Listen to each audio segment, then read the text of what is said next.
Hello and welcome once again to the Sankofa show. I am Rudolph Negro as usual, and I am your host. For the past couple of weeks, we've been talking about the Willie Lynch letters, or better still, Willie Lynch's address to the slave owners of Virginia on the method of making a slave, and how to make sure his fellow slave owners will reduce black people's natural state of independence as ordained by God to a state whereby they'll be treated less than animals and be dependent only on white people. And last week we got to the breaking process of the Negro woman. However, before we continue, I would like to warn you that some of the things you are going to hear are thought-provoking, and a number of you will be slighted and angry. Nevertheless, let's continue. Now we're reading on the breaking process of the Negro woman. It says, take the female and run a series of tests on her to see if she will submit to your desires willingly. Test her in every way, because she is the most important factor for good economics. If she shows any signs of resistance in submitting completely to your will, do not hesitate to use the bullwhip on her to extract that last bit of bitch out of her.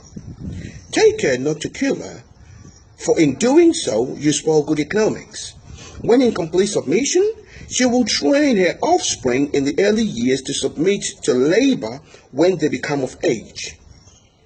Understanding is the best thing. Therefore, we shall go deeper into this area of the subject matter concerning what we have produced here in this breaking of the female nigger. We have reversed the relationships. In a natural uncivilized state, she would have a strong dependency on the uncivilized nigger male, and she would have a limited protective dependency toward her independent male offspring, and would raise female offspring to be dependent like her. Now listen to this. He said, nature had provided for this type of balance. Now this place is more important. He said, we reversed nature by burning and pulling one civilized nigger apart and bullwhipping the other to the point of death, all in her presence. By her being left alone unprotected with the male image destroyed, the ordeal caused her to move from her psychological dependent state to a frozen independent state. In this frozen psychological state of independence, she will raise a male and female in reversed roles. For fear of the young male's life, she will psychologically train him to be mentally weak and dependent, but physically strong. Because she has become psychologically independent, she will train her female offspring to be psychological independent as well. What have we got? You've got the nigger woman out front and the nigger man behind and scared. This is a perfect situation for sound sleep in economics. Before the breaking process, we had to be alert and on guard at all times.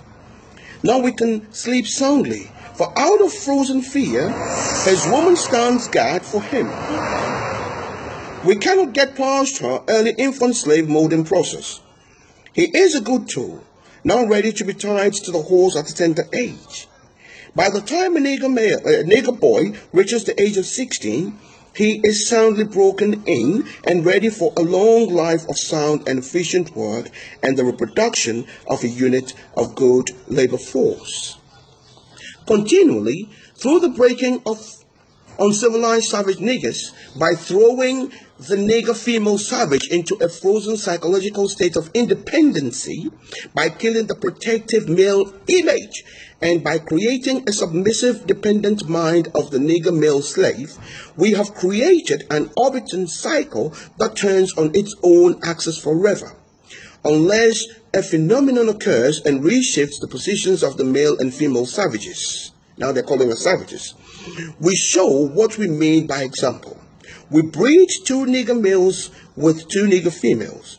Then we take the nigger males away and from them and keep them moving and working. Say the nigger females bear a nigger female, say the nigger female bears a nigger female, and the other bears a nigger male. Both nigger females being without influence of the nigger male, Both Negro females, being without influence of the Negro male image, frozen with an independent psychology, will raise their offspring into reversed positions. The one with the female offspring will teach her to be like herself, independent and negotiable. We negotiate with her, through her, by her, and negotiate her at will.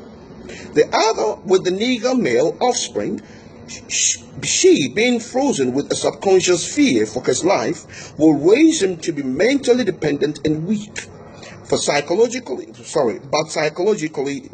physically strong. In other words, body over mind. Now, in a few years, when these two offspring become fertile for early reproduction, we will mate and breed them and continue the cycle that is good, sound, and long-range comprehensive planning.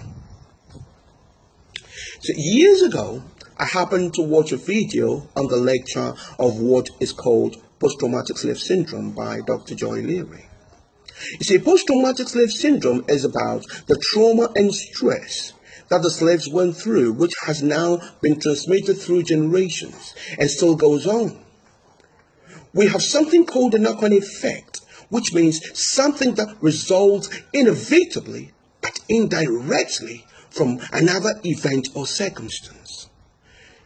So now you understand why what happened to our ancestors during slavery has had a knock-on effect or impacted the lives of black people centuries later.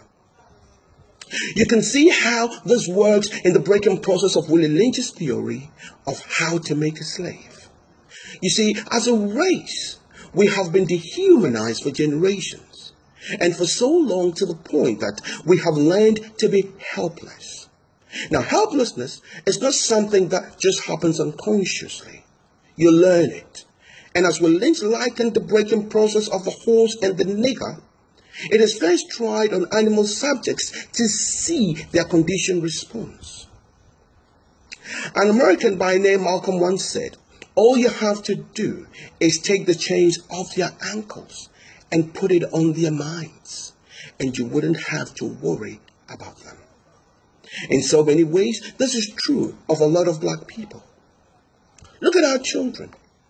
The state of mind of many black youths have made them to think that dressing up with their trousers down and revealing their underpants, which is a reflection of prison inmates because they are not given belts for fear of using it as weapons to harm themselves, makes them look cool. These are all symptoms of black mentality, or slave mentality, which is as a result of lack of self-worth. Otherwise, why would they think that trying to imitate what goes on in prison makes them look bad and cool? Now let's look at how the state of helplessness, as Will Lynch said, what happened is transmitted psychologically through generations. Our men and women were subjugated on different levels. The black woman was subjugated never to trust the black man and to rely only on the slave master. And when Willie Lynch said to test the black woman in every way, he meant sexually. He meant rape when he said, if she fails to submit to your desires, do not hesitate to use the bullwhip on her to extract the last bit of bitch out of her. Now, I want you to look at the psychological effects of the beatings and the rape. Beloved, if you take a woman out of her man's bed and you not only rape her, but pass her around to your friends and their children to rape her too, and you say to her man before you leave that she better be good, otherwise she will come back and beat him, how much more can you destroy a man's spirit than that? Now this woman comes back after her ordeal and has to take care of herself and her family. Somewhere in the man's mind he might think, why didn't she fight him off? But deep down he knew that she couldn't. Then on her part, the woman also looks at her man and thinks, why didn't he protect me? Why didn't he stop this from happening to me?